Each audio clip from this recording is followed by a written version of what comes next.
Guys, welcome back to the channel where I cover missing persons, unsolved cases, crime news, and more. Well, today there was a press conference with the Los Angeles District Attorney, the new District Attorney Nathan Hochman, and he told media and the world pretty much that he is seeking to withdraw his predecessor's motion to have a resentencing hearing for the brothers, both Erik and Lyle, who had been hoping to be freed from their life sentence without parole. In a nutshell, he said the brothers have failed to come clean about a motive nor display any meaningful self-reflection that would warrant a resentencing. He states the self-defense that they used is a lie and they need to admit to their lies, pretty much. So I'm going to play parts of the press conference, and I look forward to hearing what you guys' thoughts are on this recent decision by the Los Angeles DA's office. Good morning. My name is Nathan Hochman. I'm the District Attorney of Los Angeles County. With me up at this podium is Assistant District Attorney Maria Ramirez, Assistant Head Deputy of the Major Crimes Division Habib Balian. We have John McKinney, Director. Gilbert Wright, Assistant District Attorney, and Seth Carmack, a Deputy District Attorney. Also on the Menendez team is Ethan Milius. The purpose of today's press conference is to give you an update on the Menendez case. When we last spoke, I informed you that the Menendez case has been on 3 parallel tracks. The first track was the habeas track. That was a track, it started with a motion filed in May of 2023, where the Menendez brothers are asking for a new trial based on new evidence. About several weeks ago, we filed our informal response dealing with that habeas petition, opposing the habeas petition, and saying that the justification for the new trial based on 2 additional pieces of evidence did not meet the legal standard to warrant a new trial. The second track that the Menendez case is on is the clemency track. This is a petition that the Menendez brothers filed directly with Governor Gavin Newsom. He could have acted on this petition either now, he could have acted on any moment since he has been in power since 2019. He can act on it today if he so chooses. He has unilateral constitutional power to commute the Menendez's sentences if he chooses and release them today. There is no hearing he needs to have, there is no deadline, and he can also do nothing. The third track is resentencing, and we are here today to discuss that third track. The resentencing is a law that was passed by the state legislature in California, somewhat unique law to California, that basically gives the judge, under certain circumstances, the power to resentence someone who has been previously sentenced. In this example, potentially, the judge could resentence the Menendez brothers from life without the possibility of parole to life with the possibility of parole. Now, resentencing hearings get started in 2 different ways in this case. One of the ways is that the court has initiated these proceedings itself under Penal Code Section 1172.1A1. The second way it also got started is when the prior district attorney filed a motion under this code section to begin the resentencing proceedings. What the position we are taking today is that we will go forward. We are prepared to go forward with the court's initiated resentencing proceedings and look forward to a resentencing hearing on that motion. However, we are asking the court to withdraw the previous district attorney's motion for resentencing because we believe there are legitimate reasons and the interest of justice justifies that withdrawal.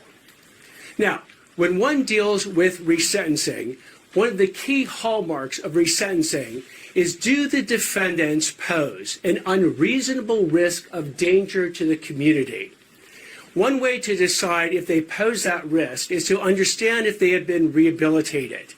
And one way to understand if they've been rehabilitated is, have they accepted and exhibited full insight into the crimes that they have committed and accepted complete responsibility for their criminal actions. Governor Newsom gave us a primer on how this actually works when he dealt with the Sirhan parole recommendation that had been made to him back in 2021. At that point, Sirhan, who was the assassin of Senator Robert F. Kennedy in the Ambassador Hotel back in 1968, had been up for parole hearings 16 times. For the first 15 times, the parole board denied parole. But on this 16th time in 2021, the parole board recommended a grant of parole to Governor Newsom. So he looked at the case and he actually issued a written decision.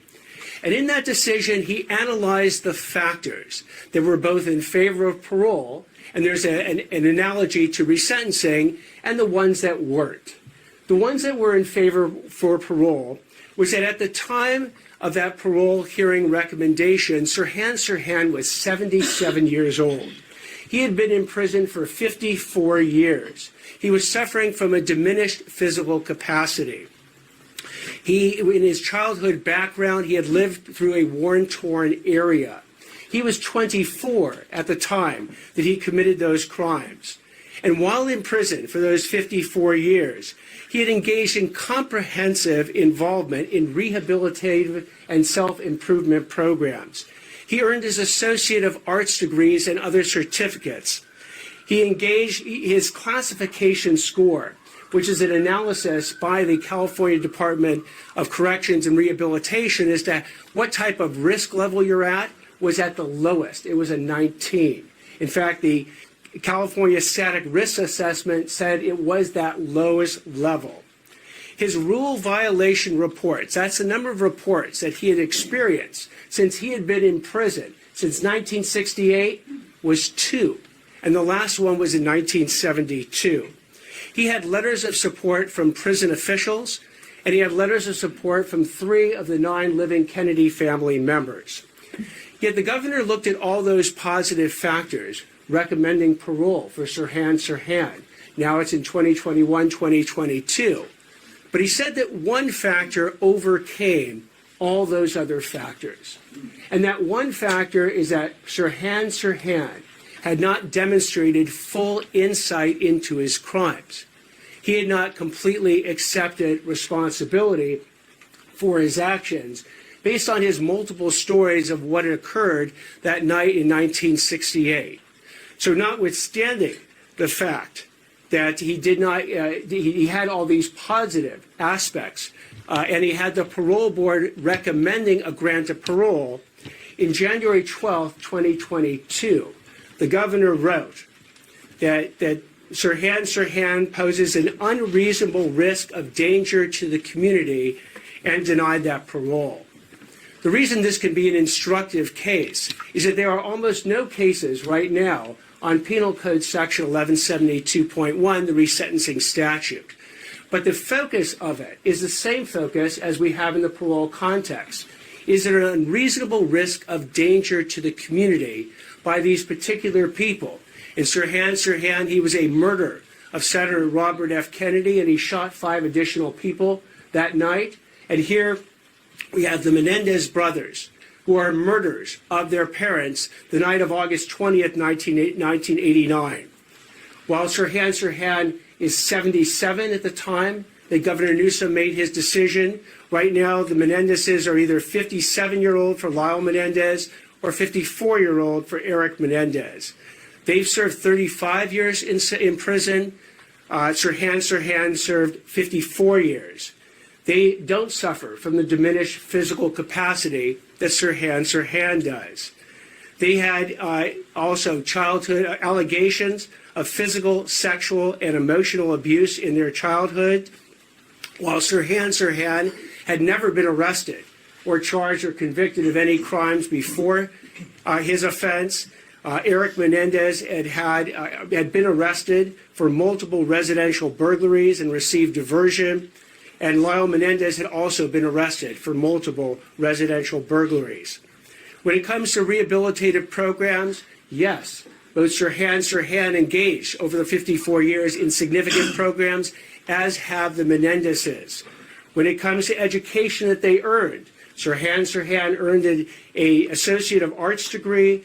Erik Menendez has earned multiple Associate of Art degrees and is currently enrolled in UC Irvine. And Lyle Menendez earned his Bachelor of Arts degree from UC Irvine.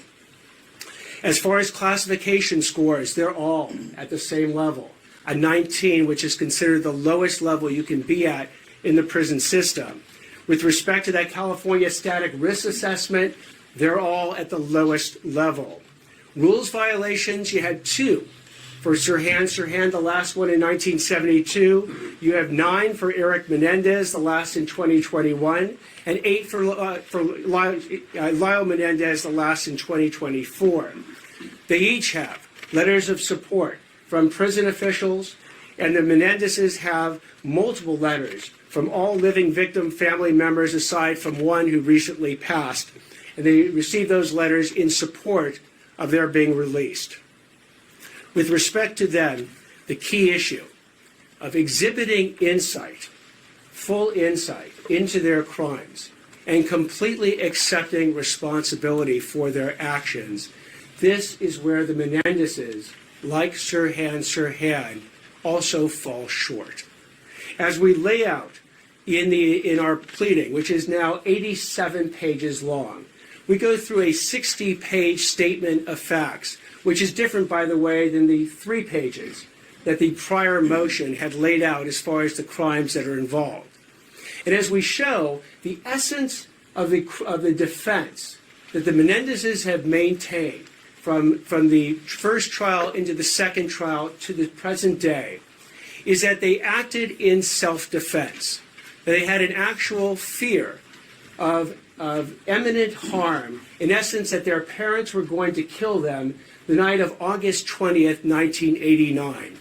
As we show extensively, and just to make this point, that this case is not, or their defense was not about sexual abuse, because I know that issue has come up many times, but about self-defense.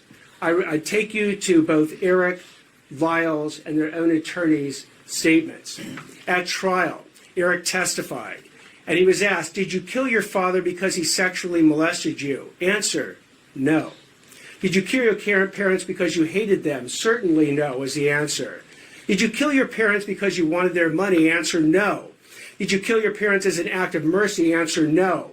"Why, Mr. Menendez, did you kill your mother and your father?" "Because we were afraid." "What is it you were afraid of?" "I was afraid of dying." "Who were you afraid was going to kill you?" "My mom and my dad." Lyle Menendez similarly testified as well. And he was asked the question, on August 20th, 1989, "Did you or your brother kill your mother and father?" "Yes." "Did you kill them for money?" "No." "Did you kill them because you wanted to pay them back for the way they had treated you?" "No." "Why did you kill your parents?" "Because we were afraid." That is the essence of their defense at trial. It was not sexual abuse. The jury was never asked to render a verdict on sexual abuse. It was all about self-defense. In fact, Erik Menendez's attorney, Leslie Abramson, said, "We have never said that because you're abused, you're justified in killing your abuser. We didn't argue that and never will." So the question then is, have the Menendezes exhibited insight into the fact that their self-defense defense was fabricated?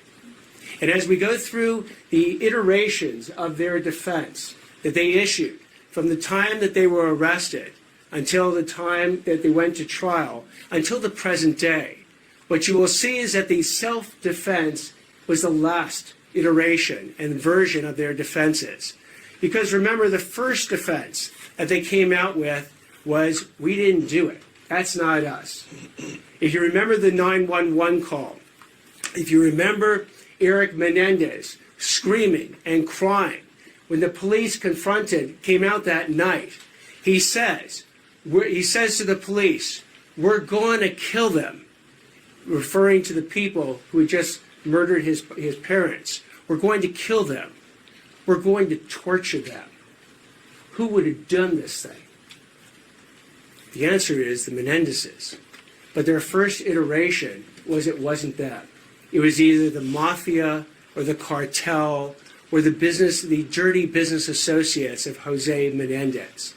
They persisted in this lie not just the night of August 20th, but kept that lie going for months and months and months. And had Erik not confessed to his therapist, Dr. Oziel, months later, and that confession been taped, and that confession's tape been turned over to the police, they would have maintained it wasn't us. They convinced not just the media, not just the police, but their family and their friends that they were 100% innocent of these crimes. Until eventually these tapes came out, they were arrested, and then they changed to the next iterations.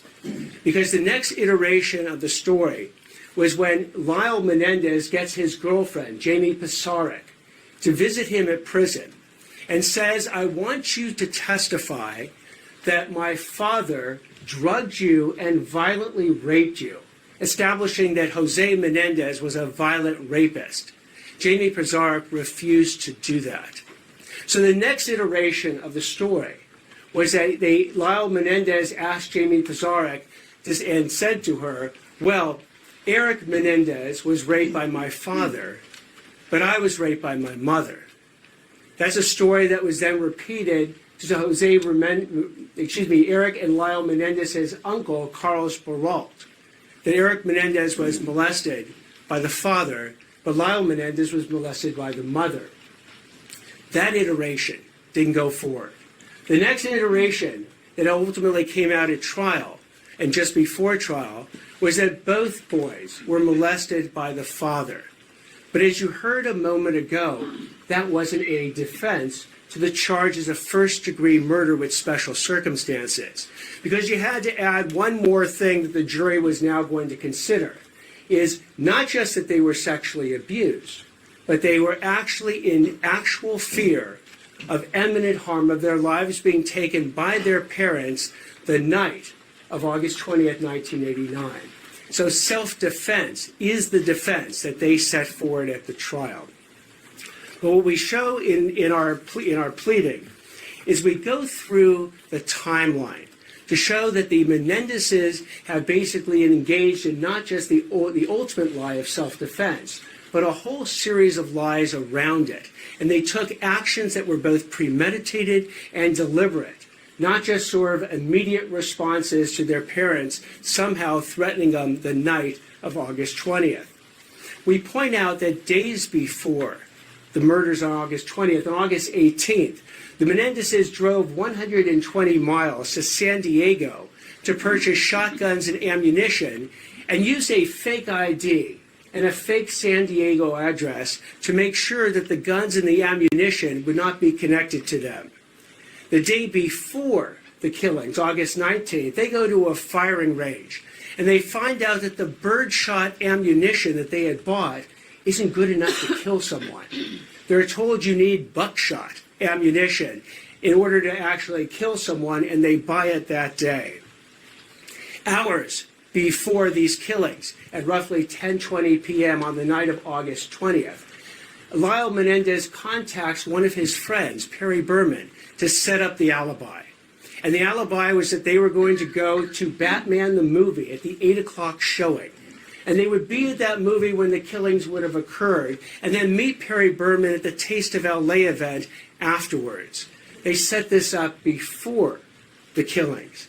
Now, during these killings, as we've explained before, these weren't just a situation where all of a sudden the parents threatened their lives, they reached for something and shot them dead. No. These killings, the actual shots, were designed to make it look like a mafia gangland hit. They shot Jose Menendez through the back of his head. They shot Kitty Menendez not only once, which then caused her to go down to the ground, bleeding, but when they ran out of ammunition, they went back to the car, reloaded the shotgun.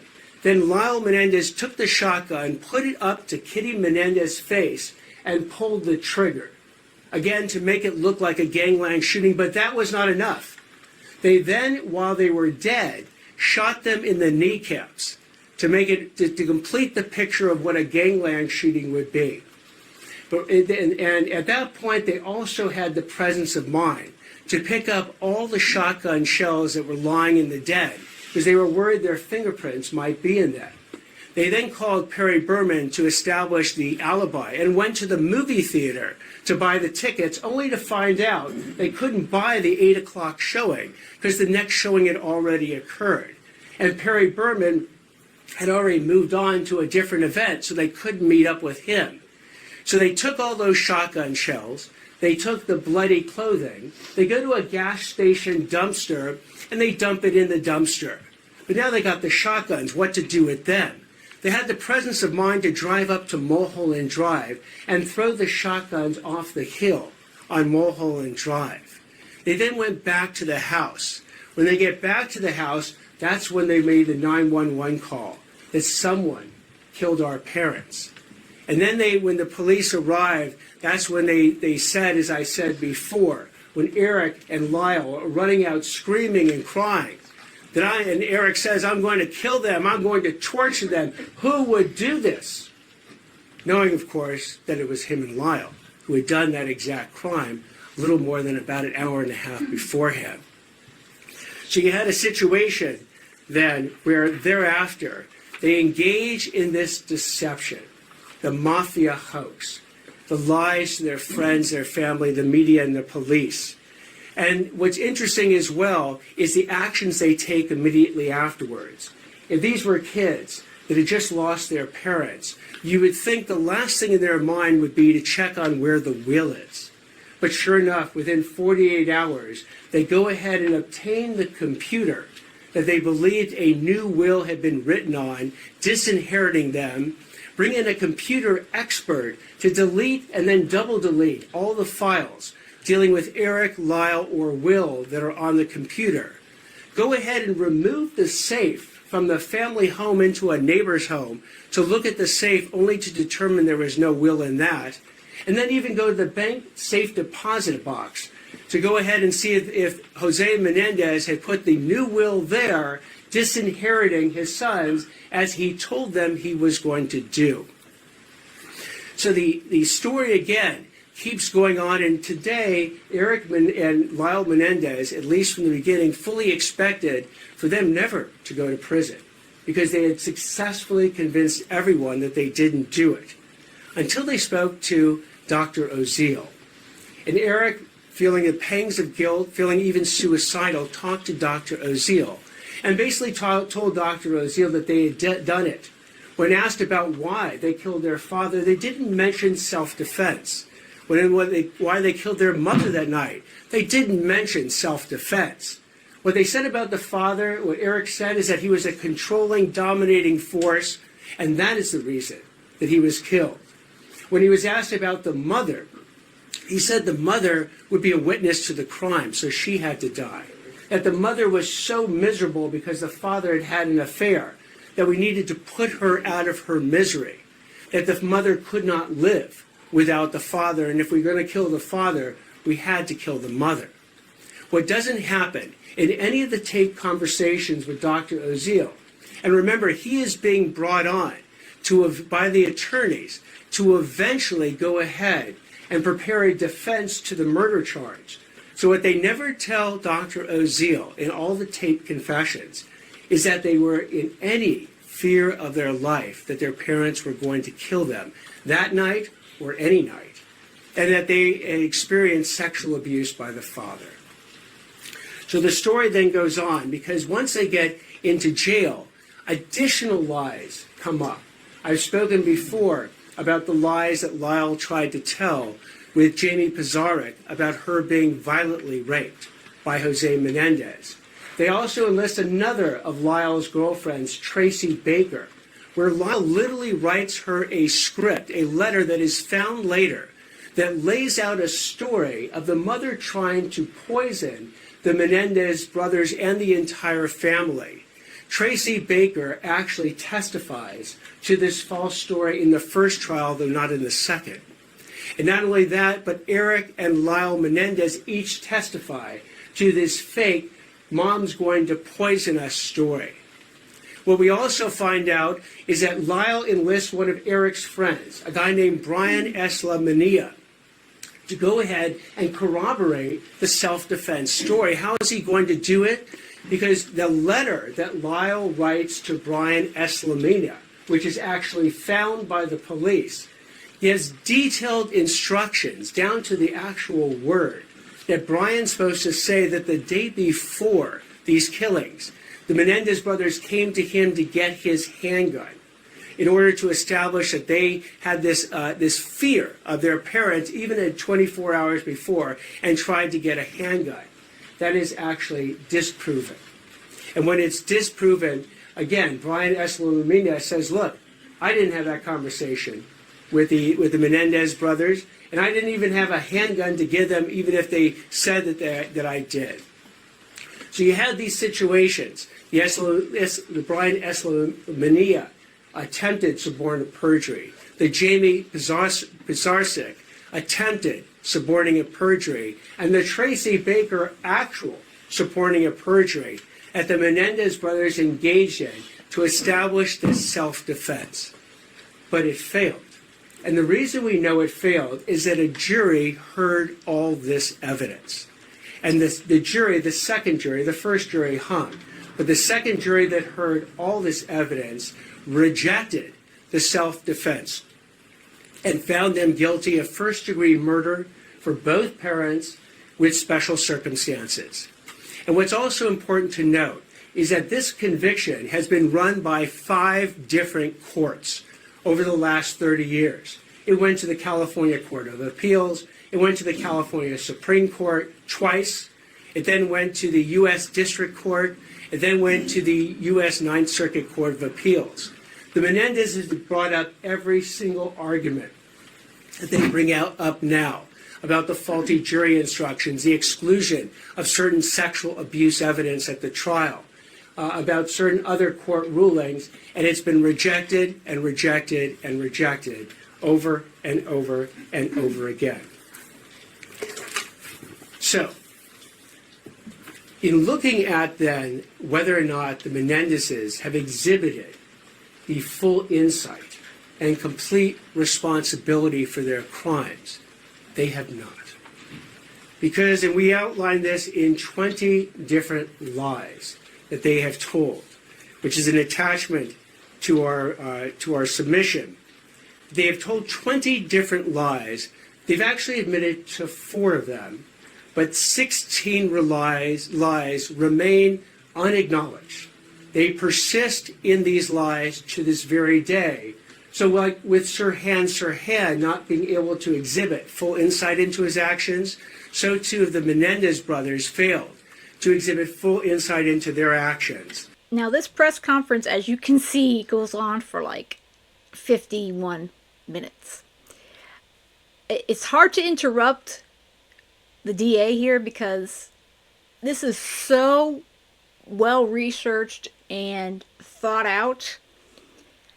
I sat here and listened to him and I'm like, there's just no argument to what this man has written in these 88 pages, which I will include the link to if you would like to read them yourself, because I'm not going to read them here. 88 pages. He goes into quite enough detail for me, but if you like to read them, definitely do so. And I agree with him. They don't seem to have learned. It wasn't self-defense. That was, the jury said no, it wasn't. So it's just hard to argue with Mr. Hochman because everything that he's saying is making me think these two guys, they don't care. They really don't. They killed their parents, thought they'd get away with it, went out, spent their money, partied on, and then eventually got caught because their cover-up was really, really bad. And in the end, they just were screwed. They had an excellent defense attorney, as we all know, and she did a wonderful job, but the jury saw right through these two brothers. You can't lie at least 20 times and try to backpedal. And they only admitted to it 4 times, as he is going to give examples of here. Let me give you 4 examples where they've actually admitted to the lie. Erik and Lyle lied on the 911 call about just discovering their parents' bodies. Again, when they were found out and the tapes came in, they admitted to that lie, and I mean the lie of the 911 call. The second lie that they've admitted to is that they lied to the police, family, and friends and the media about their involvement in the murders. Again, when their confession came out on tape, they had to admit to that in the first and the second trial. They admitted that they lied to the police, family, and friends, suggesting the mafia was involved in the murders. And Erik admitted that he lied when he told his expert psychiatrist, Dr. Vickery, that his parents would kill him because his father's homosexual lover warned him that he was in danger 2 days before the murders. This is something that Erik Menendez told Dr. Vickery, and then months and months later finally recanted and told Dr. Vickery that that was a lie. But there are 16 lies that remain to this day that have been affirmed as recently as last year, where they affirmed the self-defense and they've never admitted to the suborning of perjury of others or the attempted suborning perjury. These lies include when Erik and Lyle claimed that their parents were going to kill them, that they had to act in self-defense by murdering them first. That the Brian S. Lamina letter, that they basically tried to suborn perjury from Brian S. Lamina, telling him to testify that they borrowed one of his handguns the night before the murder. Another lie that they told to support their self-defense story is that on that Friday, when they go down to San Diego, they said they actually didn't start in San Diego. They said they started at the Big 5 sporting goods store in Santa Monica to try and buy handguns. That unfortunately, there was a 14-day waiting period, they said, so they couldn't buy the handguns at that Big 5 sporting goods store in Santa Monica. They both testified to this. Turns out, as the evidence came in at trial, the Big 5 sporting goods store in Santa Monica hadn't sold handguns for 3 years at that point. So it was impossible for them to have actually gone and tried to purchase a handgun instead of a shotgun that particular day. They've never admitted that they provided that fake ID and fictitious address to buy those shotguns in San Diego in order to conceal their connections to the shotguns and the ammunition. They just said that they used a fake ID because they had driven all the way down to San Diego and forgot their California driver's licenses. They testified that the day before the murders, they had stayed away from the home all day that Saturday, even though a witness came forward, who was the pool repairman, who said they were playing tennis that day at the house and disrespecting the parents who were in front of them. Again, another lie which they have never acknowledged. They lied when they said they didn't plan that alibi before the murders. They lied when they said they did not ask Perry Berman to come back to their house in order to be a witness on the discovery of the mutilated bodies. They lied when they said that they did not stage the murders to look like a mafia gangland hit. They lied when Lyle said that he tried to suborn that perjury from Jamie Pisarcik about his father drugging and violently raping her. They never admitted that they lied when they testified that their mother was so dangerous and unpredictable that she tried to poison the whole family. And they never admitted the suborning of perjury from Tracy Baker when they actually got one of Lyle's girlfriends to testify to the fake mother's poisoning the family story at trial. They further lied when they testified that they thought their parents were going to kill them during their Saturday afternoon fishing trip.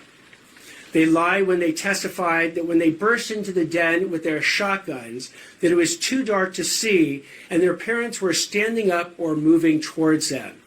Expert testimony showed that at all times the parents were seated on the couch when they were shot, or mom was on the ground bleeding to death when Lyle came back and shot her in the face. They lied when they said that they testified that the reason they rushed in on their parents was because of self-defense, and they thought that their parents were going to shoot them first that evening. And they lied when they testified that Dr. Oziel blackmailed them into confessing on tape to murdering their parents. We lay out this series of 16 of the 20 lies that they have never acknowledged, never showed insight into, never completely accepted responsibility for. By the way, what I just described to you was mentioned in a paragraph in the original motion that was filed by the district attorney's office. There was no discussion of exhibiting insight into one's actions or completely accepting responsibility for it in the original motion. So we are basically, in some ways, offering a path to the Menendez brothers. And here's what the pathway looks like. If the Menendez brothers at some point, unequivocally, sincerely, and fully accept complete responsibility for all their criminal actions, acknowledge that the self-defense defense was phony, and their parents weren't going to kill them the night of August 20th when they murdered them in cold blood, acknowledge that they suborned or attempted to suborn perjury in all the various ways I have outlaid. If they go ahead and finally come clean with the court, with the public, with the DA's office, with their own family members, and acknowledge all these lies, and then can be said to have fully and completely accepted responsibility for their actions.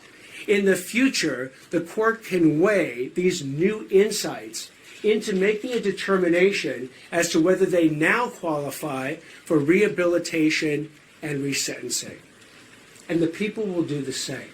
The district attorney's office, if it is presented with these new insights, unequivocal, sincere acknowledgments of all the lies they have told for the past over 30 years, we too, in the district attorney's office, will reconsider whether or not we would want to go forward with a resentencing motion. But for now, while the Menendez brothers persist in telling these lies for the last over 30 years about their self-defense defense, and persist in insisting that they did not suborn any perjury or attempt to suborn perjury, then they do not meet the standards for resentencing. They do not meet the standards for rehabilitation. They have not exhibited the full insights and accepted complete responsibility for their actions. And as a result, just like in the Sirhan case, they pose an unreasonable risk of danger to the community, and the resentencing should not, therefore, be granted. I agree with the DA. I admit I was leaning toward, well, maybe they should give them another chance, resentence them, but he's completely correct. The brothers just can't admit. They really can't admit to anything. And if they can't come clean, who's to say that they have any sort of responsibility? And who's to say they're going to have respect or they're going to be safe for the public? I doubt that they are going to probably attack anyone else. But if you're going to spend that much time in prison and hope to have an option of parole, you would think that you'd want to show the court, you'd want to show this DA's office that you've learned something, that you are rehabilitated, as he stated, that you've lied, you were maybe young, stupid, whatever the reason that they may have, you hated your parents. I mean, whatever their reasons were, but you come clean. Lyle and Erik, as of this point, I don't think they give a crap. They really don't. They did something horrific. They killed their father and their mother. And that's not to say they weren't awful people. But two wrongs don't make a right. Ever. You can't do that. I mean, that's the law. That's the law of our country. You know, you break the law, you have to suffer the consequences. So I think that he is making an excellent argument if these brothers decide to, admit that they've really screwed up. All this stuff is what they, all these lies were there.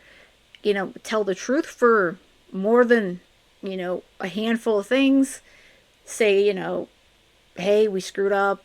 Try to better themselves, not get into other issues, and maybe the court will give them another shot in a few years to get some sort of freedom outside of the prison bars. But I personally agree with Mr. Hochman here, the new DAs of Los Angeles. But let me know what you guys think in the comments. Do you think that this is the right decision? Obviously, there's going to be other ways that, he listed at the beginning that they could be still released today. But he is stating his office is not going to be the one to make it happen, to let it happen. So let me know you guys' thoughts. Do you think that this is the right decision at this point in time because of their lack of care and compassion and what have you? Or do you think that this district attorney is wrong? And do you think that they should get an opportunity to be resentenced in these murders? All right, guys, I hope you have a great rest of the day. And most of all, stay safe.